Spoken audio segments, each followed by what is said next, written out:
হজরত জাকারিয়া আলাইহিস সালামের যুগের কথা বলছি। সেই যুগে হান্না নামে একজন পুণ্যবতী নারী ছিল।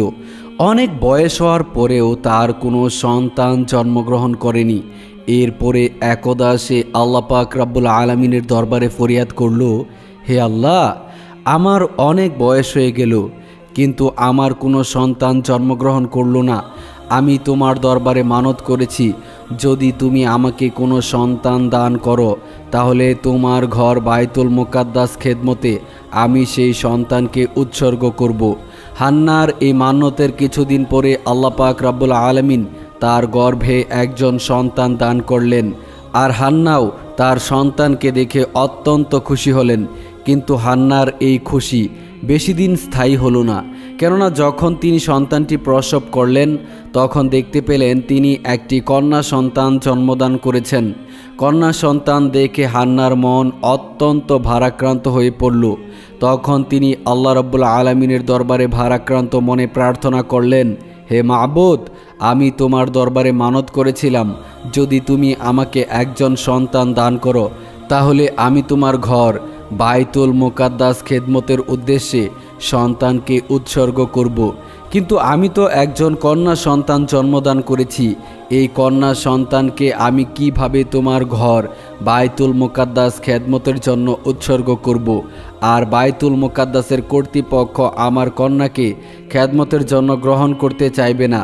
হান্নার ভারাক্রান্ত প্রার্থনা শুনে আল্লাহ পাক রব্বুল আলামিন তৎক্ষণাৎ তাকে জানিয়ে দিলেন, হে হান্না, তুমি হয়তো একটি কন্যা সন্তান জন্মদান করে অত্যন্ত ভারাক্রান্ত হয়ে পড়েছ।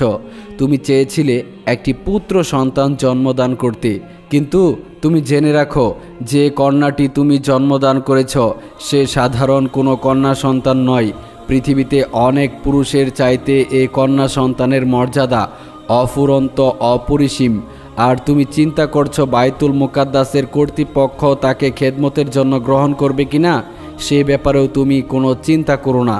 তুমি তোমার কন্যাটিকে লালন পালন করো, যখন সে উপযুক্ত বয়সে উপনীত হবে তখন তুমি তাকে বাইতুল মুকাদ্দাস খেদমতে উৎসর্গিত করার জন্য নিয়ে যাবে, আমি তাকে গ্রহণ করব। হান্না আল্লাহ পাক রব্বুল আলামিনের পক্ষ থেকে সান্ত্বনা বাণী শুনে নিশ্চিত হলেন। অতঃপর তিনি তার কন্যা সন্তানটির নাম রাখলেন মরিয়ম এবং আল্লাহ পাক রব্বুল আলামিনের দরবারে তিনি দোয়া করলেন, হে আল্লাহ, মরিয়মকে এবং তার ভবিষ্যৎ বংশধরকে তুমি কবুল করে নিও এবং তাদেরকে শয়তানের ধোঁকা থেকে হেফাজত করিও। এরপর হান্না মরিয়মকে 7 বছর পর্যন্ত প্রতিপালন করলেন।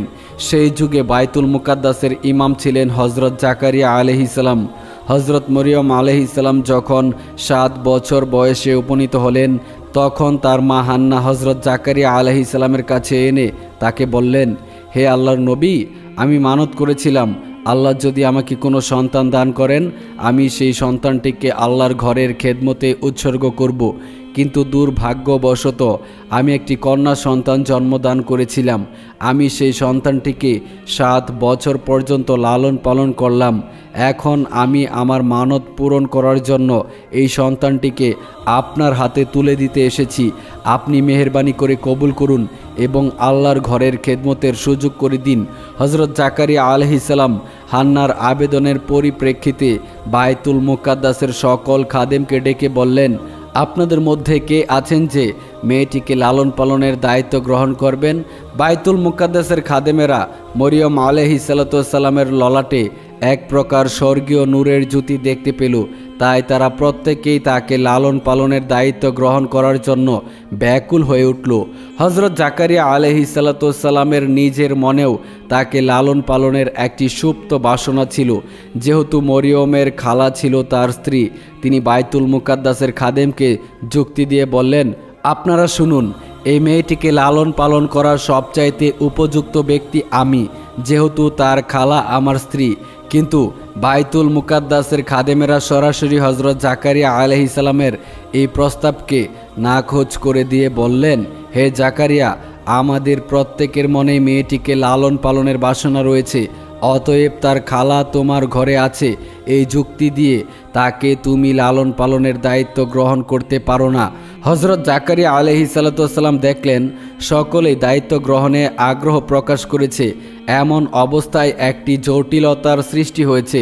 তাই তিনি বাধ্য হয়ে বাইতুল মুকাদ্দাসের খাদেমদেরকে বললেন, দেখুন, আমরা সকলেই চাচ্ছি এই মেয়েটিকে লালন পালন করব। আমার মনে হয় যদি আমরা এই বিষয়টিকে আল্লাহ পাক রাব্বুল আলামিনের উপর ন্যস্ত করি তবেই ভালো হবে। তিনি আমাদের মধ্যে ফয়সালা করে দিবেন কে মরিয়মকে লালন পালন করবেন। অতএব আসুন আমরা সকলে একটি লটারির ব্যবস্থা করি। আমরা যে কলম দিয়ে তাওরাত কিতাব লিপিবদ্ধ করি সেগুলিকে আমরা পানি ভর্তি কামরার মধ্যে রাখব।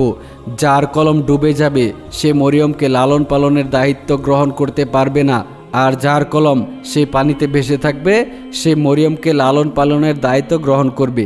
বাইতুল মুকাদ্দাসের সকল খাদেমরা হজরত জাকারিয়া আলাইহিসসালামের এই কথায় ঐক্যমত পোষণ করলেন। অতঃপর তাদের সামনে একটি পানি ভর্তি গামলা নিয়ে আসা হলো। অতঃপর পালাক্রমে একজন একজন করে সে গামলায় তাদের কলমগুলি রাখতে লাগলো। সকলের কলমগুলি সেই পানিতে ডুবে যেতে লাগলো। সর্বশেষে হজরত জাকারিয়া আলাইহিসসালাম সেই গামলায় তার কলমটি রাখলেন। দেখা গেল অলৌকিকভাবে তার কলমটি পানির উপর ভেসে রয়েছে। অতঃপর সকলের সর্বসম্মত সিদ্ধান্তক্রমে হজরত জাকারিয়া আলাইহিসসালাম হজরত মরিয়ম আলাইহিসসালামকে লালন পালনের দায়িত্ব গ্রহণ করলেন।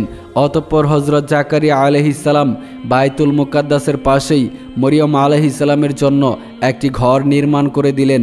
হজরত মরিয়ম আলাইহিসসালাম সব সময় সেই ঘরের মধ্যেই থাকতেন। আল্লাহর নবী হজরত জাকারিয়া আলাইহিসসালাম তাকে দেখাশোনা করতেন ও খোঁজ খবর নিতেন। তিনি যদি কোথাও যেতেন তাহলে বাইরে থেকে সেই ঘরটিতে তালাবদ্ধ করে যেতেন। অন্য কারো সেই ঘরে প্রবেশ করার অনুমতি ছিল না। হজরত জাকারিয়া আলাইহিসসালাম মরিয়ম আলাইহিসসালামকে সেই ঘরে তালাবদ্ধ করে কোথাও চলে গেলেন। অতঃপর তিনি একটি জরুরি কাজে আটকে পড়ে গেলেন। অবস্থা এমন হলো যে তার মনেই ছিল না মরিয়ম আলাইহিসসালাম কি করছেন না করছেন। মূলত আল্লাহ পাক রাব্বুল আলামিন হজরত জাকারিয়া আলাইহিসসালামের মন থেকে মরিয়ম আলাইহিসসালামের কথা ভুলিয়ে দিয়েছিলেন। এর মাধ্যমে আল্লাহ চাচ্ছিলেন একটি অলৌকিক ঘটনাকে প্রকাশ করবেন। 4 দিন পরে হঠাৎ হজরত জাকারিয়া আলাইহিসসালামের মনে পড়ে গেল যে তিনি মরিয়মকে ঘরের মধ্যে তালাবদ্ধ করে রেখে চলে এসেছেন। এরপর তিনি আফসোস করে বলতে লাগলেন, হায় হায় আল্লাহ, আমি কি করেছি? সেই মেয়েটি না জানি 4 দিন যাবৎ কি খাচ্ছে এবং একা একা সে ঘরের মধ্যে কিভাবে তার দিনগুলি অতিবাহিত করছে। তার কথা স্মরণ হতেই হজরত জাকারিয়া আলাইহিসসালাম যত দ্রুত সম্ভব বাইতুল মুকাদ্দাসে ফিরে আসেন।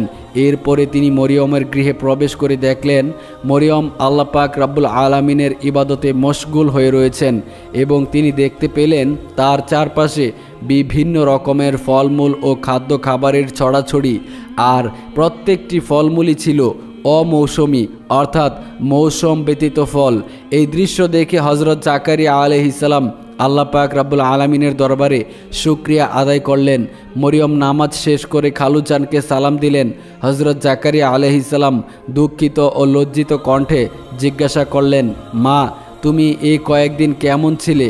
আমি এক মহা বিপদের মধ্যে নিপতিত হয়ে তোমার কথা বেমালুম ভুলে গিয়েছিলাম, যার ফলে নিয়মিত তোমার খোঁজ খবর নিতে পারিনি।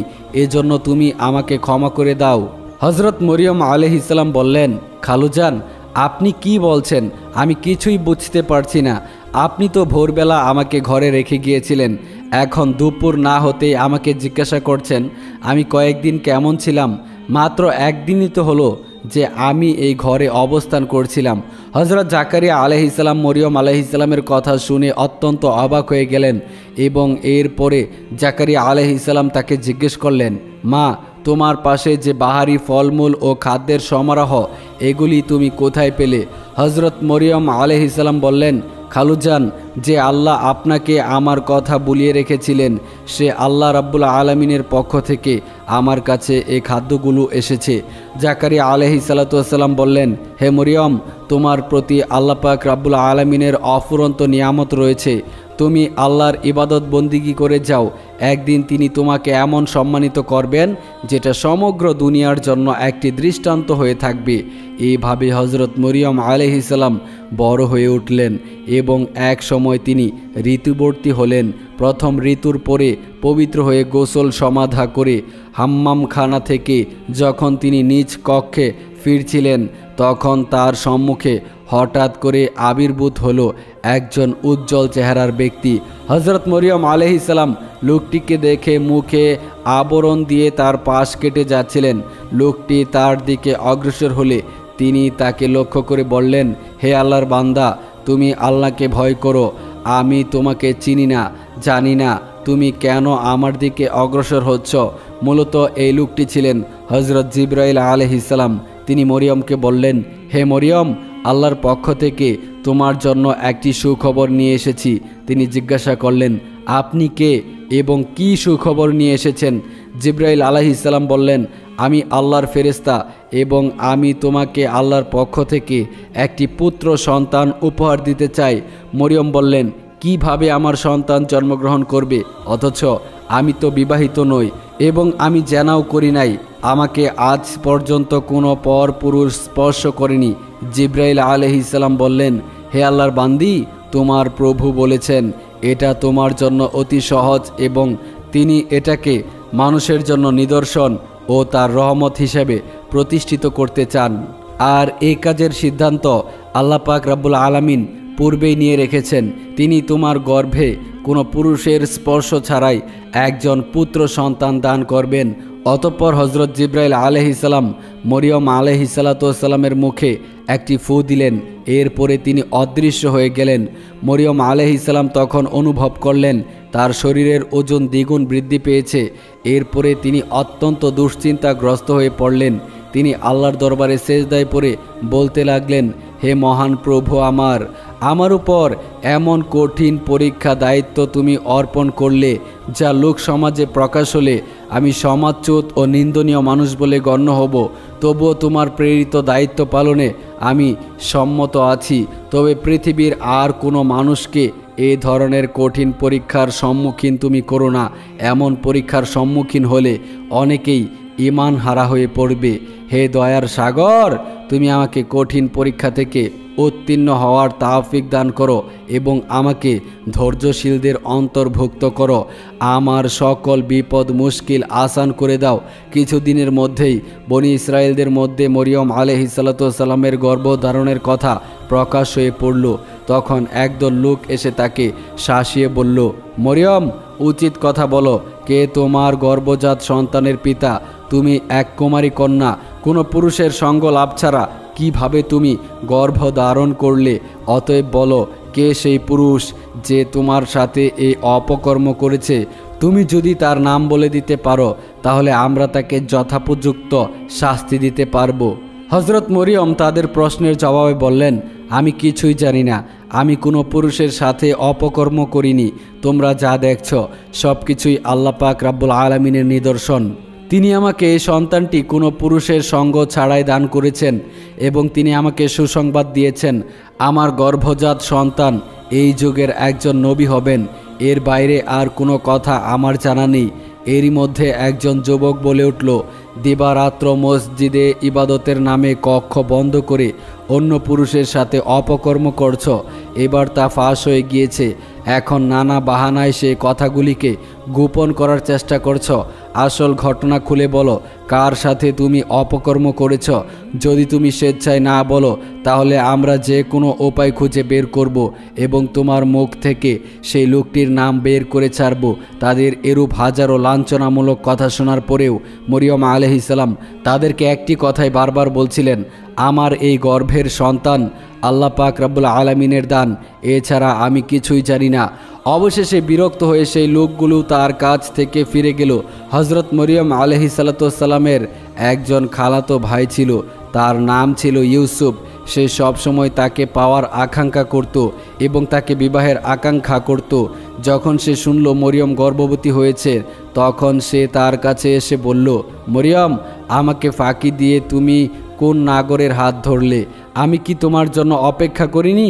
আমাকে এমনভাবে সরিয়ে দিয়ে তুমি অন্য মানুষকে আপন করে নিতে পারলে? আমি কি অপরাধ করেছিলাম? আমি তো তোমার সাথে অবৈধভাবে কোনো কাজ করতে চাইনি। বিবাহের মাধ্যমেই তোমাকে ঘরে তুলে নিতাম, তাতে আর কোনো কলঙ্ক ছড়াতো না। এখন তুমি কলঙ্কিনী হিসেবে সমাজে পরিচিত লাভ করেছ। অবৈধভাবে গর্ভধারণ করে সমাজে নিন্দনীয় হলে। তার চাইতে তুমি যদি আমাকে বৈধভাবে বিবাহ করতে, সেটা কি তোমার জন্য মন্দ হতো? হজরত মরিয়ম আলাইহিসসালাম ইউসুফের কথা শুনে বলল, ভাই ইউসুফ, তুমি বিশ্বাস করো, আমি আল্লাহর কসম খেয়ে বলছি, আমি কোনো পুরুষের সাথে অপকর্ম করিনি এবং আমি জেনাকারী নই। আল্লাহ পাক রাব্বুল আলামিন এই সন্তান জিব্রাইলের মাধ্যমে আমাকে দান করেছেন এবং তিনি আমাকে সুসংবাদ দিয়েছেন আমার গর্ভজাত সন্তান একজন নবী হবেন। ইউসুফ বলল, তুমি এখনও আমাকে বোকা বানাতে চেষ্টা করছো। পৃথিবীর ইতিহাসে কোনো নবী মানুষের স্পর্শ ছাড়া গর্ভ ধারণ করেছে এমন নজির কি আছে? তুমি আমাকে অযথা ধোঁকা দেওয়ার চেষ্টা করছো, তবে এতে তোমার ভবিষ্যৎ মঙ্গলজনক হবে না। একদিন না একদিন তোমার সেই পুরুষের নাম প্রকাশ হয়ে পড়বে, আর তখন তুমি যতই ছলনা করো না কেন, সমাজের মানুষ তোমাকে এর শাস্তি দিবে। হজরত মরিয়ম আলাইহিসসালাম তার প্রশ্নের জবাবে বললেন, তুমি পিতা ব্যতীত কোনো সন্তান জন্মগ্রহণের কথা শুনোনি, কিন্তু পিতামাতা ব্যতীত আল্লাহ পাক রাব্বুল আলামিন হজরত আদম আলাইহিসসালাম ও হাওয়াকে কিভাবে সৃষ্টি করেছিলেন সেই কথা কি তোমার মনে নেই? যে আল্লাহ পিতামাতা ব্যতীত মানুষ সৃষ্টি করতে পারেন, তিনি পিতা ব্যতীত মানুষ সৃষ্টি করতে সক্ষম নন। ভাই ইউসুফ, তুমি আমার নামে কলঙ্ক ছড়ানোর চেষ্টা করিও না। আমি আল্লাহর হেফাজতে আছি এবং আল্লাহ রাব্বুল আলামিন আমাকে রক্ষা করবেন। যারাই আমার নামে অপবাদ ও কলঙ্ক ছড়ানোর চেষ্টা করবে, আল্লাহ পাক রাব্বুল আলামিন তাদের কাছ থেকে প্রতিশোধ গ্রহণ করবেন। ইউসুফ মরিয়ম আলাইহিসসালামের শেষের কথাগুলো শুনে অত্যন্ত ভীত হয়ে পড়ল। তখন সে বলল, বোন, আমি তোমার পর নই। তুমি যা বলছো তা যদি সত্যি হয় তবে আমি তোমাকে সাহায্য করব এবং তোমার ওপর অপবাদ দানকারীদেরকে সমুচিত শাস্তি দেব, কিন্তু তার পূর্বে তোমার সত্যবাদিতার জন্য তোমাকে প্রমাণ দিতে হবে। হজরত মরিয়ম আলাইহিসসালাম তখন বলেন, এজন্য তোমাকে কিছুদিন অপেক্ষা করতে হবে, তখন তুমি নিশ্চিতভাবে আমার সত্যবাদিতার প্রমাণ পেয়ে যাবে। এরপরে ইউসুফ মরিয়ম আলাইহিসসালামের কাছ থেকে বিদায় গ্রহণ করল এবং মরিয়ম আলাইহিসসালাম পুনরায় আল্লাহ পাক রাব্বুল আলামিনের ধ্যানে মগ্ন হয়ে গেলেন। তিনি আল্লাহ পাক রাব্বুল আলামিনের কাছে করুণ সুরে আবেদন জানালেন, হে দয়ার সাগর, তুমি সাগরকে পাহাড় এবং পাহাড়কে সাগরে পরিণত করো। তুমি ফকিরকে বাদশাহ এবং বাদশাকে ফকিরে পরিণত করো। অতএব আমার এ দুর্দিনে আমার উপর অপবাদ দানকারীদেরকে হেদায়েত দান করো এবং সকলের সম্মুখে আমি যে সঠিক সেটা প্রকাশ করে দাও। আমি এই অপবাদের তীব্র আঘাত আর সহ্য করতে পারছি না। এই সময় হজরত জিব্রাইল আলাইহিসসালাম মরিয়মের কাছে এসে বললেন, হে মরিয়ম, তুমি নিরাশ হইও না, তোমার প্রতি আল্লাহ তাআলা নেগাবান রয়েছেন। বিদ্রুপকারীদের সাময়িক বিদ্রুপে তুমি অধীর হয়ে পড়ো না। আল্লাহ তাআলা শীঘ্রই অপবাদ দানকারীদেরকে সমুচিত জবাব দিবেন। তুমি সমালোচকদের জবাব দিতে গিয়ে তোমার মূল্যবান সময় নষ্ট করো না। সর্বদা আল্লাহ তাআলার ইবাদত বন্দিগিতে মশগুল থাকো, তিনি সর্ব অবস্থায় তোমাকে হেফাজত করবেন।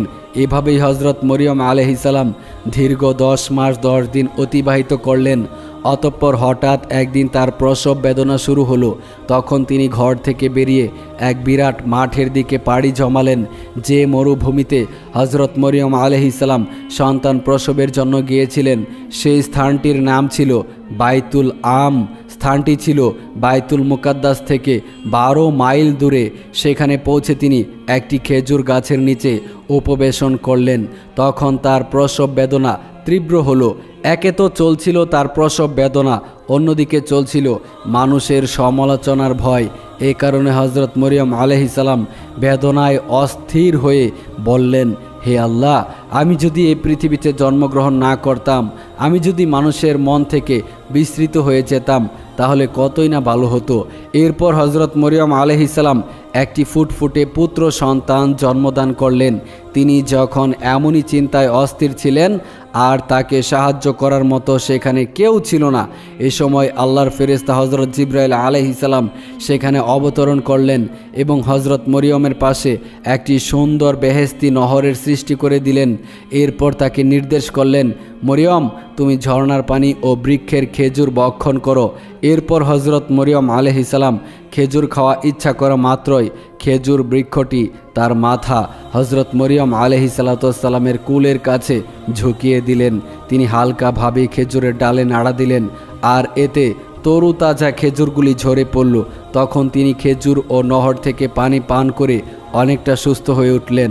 অতঃপর জিবরাইল আলাইহিস সালাম তাকে বললেন, মরিয়ম, তুমি তোমার অপবাদের ব্যাপারে কোনো চিন্তা করিও না। লোকেরা যদি তোমাকে সন্তানের ব্যাপারে কোনো কিছু জিজ্ঞাসা করে তাহলে ইশারা দিয়ে তুমি তাদেরকে বলে দিও, আমি রোজা রেখেছি। বনি ইসরায়েলের যুগে রোজা রাখা অবস্থায় কথা বলা নিষিদ্ধ ছিল। তোমার পক্ষ থেকে তোমার নবজাতক পুত্র আল্লাহ পাক রাব্বুল আলামিনের কুদরতে তাদের সকল প্রশ্নের উত্তর দিয়ে দিবেন। ছেলেকে কুলে তুলে নিয়ে হজরত মরিয়ম আলাইহিস সালাম অশেষ তৃপ্তি লাভ করলেন। তিনি অপলক চোখে ছেলের মুখের পানে তাকিয়েছিলেন। এমন সময় ছোট্ট ঈসা আলাইহিস সালাম বলে উঠলেন, হে আমার প্রাণের আম্মাজান, তুমি আজ পূর্ণবতী হয়েছ, কিন্তু আজ তোমাকে অভিনন্দন জানানোর মতো কোনো লোকজন তোমার কাছে নেই। তাই আমি তোমাকে প্রথমে সালাম জানাচ্ছি, তারপরে জানাচ্ছি তোমাকে অশেষ মোবারকবাদ। তুমি আমার সালাম গ্রহণ করো। হজরত মরিয়ম আলাইহিস সালাম নবজাতকের মুখে এই সব অলৌকিক কথা শুনে অবাক হয়ে গেলেন। তিনি তার মুখ থেকে এরকম কথা শুনবেন তা কল্পনাও করতে পারেননি। এরপর তিনি আল্লাহ তাআলার দরবারে লক্ষ লক্ষ শুকরিয়া আদায় করতে লাগলেন। অতঃপর হজরত মরিয়ম আলাইহিস সালাম নবজাতক সন্তানকে কুলে তুলে বাইতুল মুকাদ্দাসের দিকে রওনা হলেন। দীর্ঘ সময় পর তিনি সেখানে এসে পৌঁছালেন। বনি ইসরায়েলের লোকেরা এই খবর জানতে পেরে মজা দেখার জন্য সেখানে ভিড় করল। তখন তারা তাকে প্রশ্ন করল, মরিয়ম, বলো, বিবাহ ছাড়া একজন কুমারী নারী হয়ে তুমি কিভাবে সন্তান জন্ম দিলে? মরিয়ম ইশারায় তাদেরকে বুঝিয়ে দিল, আমি মানতের রোজা রেখেছি, অতএব আমার কথা বলা নিষিদ্ধ। তোমরা যদি কোনো কিছু জানতে চাও তাহলে আমার এই নবজাতক সন্তানের কাছে জিজ্ঞাসা করো, সে তোমাদের সকল প্রশ্নের উত্তর দিয়ে দিবে। তখন তারা বলল, আহারে মরিয়ম, অবৈধ সন্তানের গোপনীয়তা প্রকাশ হয়ে যাবে এই ভয়ে তুমি রোজা রেখেছ, আর এখন আমাদেরকে বলছো একজন নবজাতকের সাথে কথা বলতে? আমাদের সাথে ভণ্ডামি করার জায়গা পাও না। একজন নবজাতক কি কথা বলতে শিখেছে যে সে আমাদের কথার উত্তর দিবে? এগুলো ধোঁকাবাজি কথা। এই ধরনের বাহানা করে আসল ঘটনা গোপন করা যাবে না। আজ হোক কাল হোক সত্য ঘটনা একদিন প্রকাশ হয়ে যাবে। এর মধ্যে আবার কেউ কেউ বলে উঠল, আচ্ছা চলো না, আমরা তার ছেলের কাছে প্রশ্ন করে দেখি কি উত্তর দেয় সে। এরপর তারা হজরত ঈসা আলাইহিস সালামের কাছে প্রশ্ন করল, মরিয়মের পুত্র, তোমার পিতার পরিচয় কি? তুমি কিভাবে তোমার মায়ের গর্ভে আসলে? তখন হজরত ঈসা আলাইহিস সালাম বলে উঠলেন, আমি আল্লাহর বান্দা। তিনি আমাকে কিতাব দান করেছেন এবং নবী বানিয়েছেন, আর আমি যেখানেই থাকি না কেন আমাকে বরকত দান করেছেন। তিনি আমাকে আজীবন নামাজের আদেশ দিয়েছেন। তিনি আমাকে আমার মাতার অনুগত্য করেছেন, অবাধ্য পাপাচারী ও নাফরমান করেন নাই। যেদিন আমার জন্ম হয়েছে, যেদিন আমার মৃত্যু হবে এবং যেদিন আমাকে আবার পুনরায় জীবিত করা হবে, সেদিন পর্যন্ত আমার উপর আল্লাহ তাআলার সালাম ও বরকত বজায় থাকবে। তোমরা আমার দাওয়াত কবুল করার জন্য প্রস্তুত হও, আমি শীঘ্রই তোমাদের মাঝে দাওয়াত পৌঁছে দিব। বনি ইসরায়েলেরা নবজাতকের মুখে এ সমস্ত কথাবার্তা শুনে হতভম্ব হয়ে গেল। কিছুক্ষণ পূর্বে যে শিশুর জন্ম হলো সেই শিশু কিভাবে কথা বলছে, এটা তো এক নজিরবিহীন ঘটনা। কারো মুখ থেকে আর কোনো টু শব্দ বের হলো না। মুহূর্তে ঘটনাটি সর্বত্র ছড়িয়ে পড়ল। অসংখ্য মানুষ সেই দৃশ্য দেখার জন্য সেখানে জমায়েত হলো। লোকজন হজরত ঈসা আলাইহিস সালামের কাছে গেলে তিনি তাওরাত কিতাব থেকে তাদেরকে পাঠ করে শুনিয়েছিলেন। নবজাতকের মুখে এসব কথাবার্তা শুনে সকলেই তাদের ভুল বুঝতে পারল এবং তারা সকলেই মরিয়ম আলাইহিস সালামের কাছে ক্ষমা চাইল। প্রিয় বন্ধুরা, আজকের এই ভিডিওটি আপনাদের কাছে কেমন লেগেছে তা অবশ্যই কমেন্ট করে জানাবেন, আর অবশ্যই ভিডিওতে একটি লাইক করে দিবেন। সেই সাথে আপনি যদি আমাদের চ্যানেলে নতুন এসে থাকেন তাহলে চ্যানেলটিকে সাবস্ক্রাইব করে রাখবেন, যাতে করে এরকম নিত্য নতুন চমৎকার ভিডিও পেতে আপনার মিস না হয়। ভালো থাকবেন। আসসালামু আলাইকুম ওয়া রাহমাতুল্লাহি ওয়া বারাকাতুহু।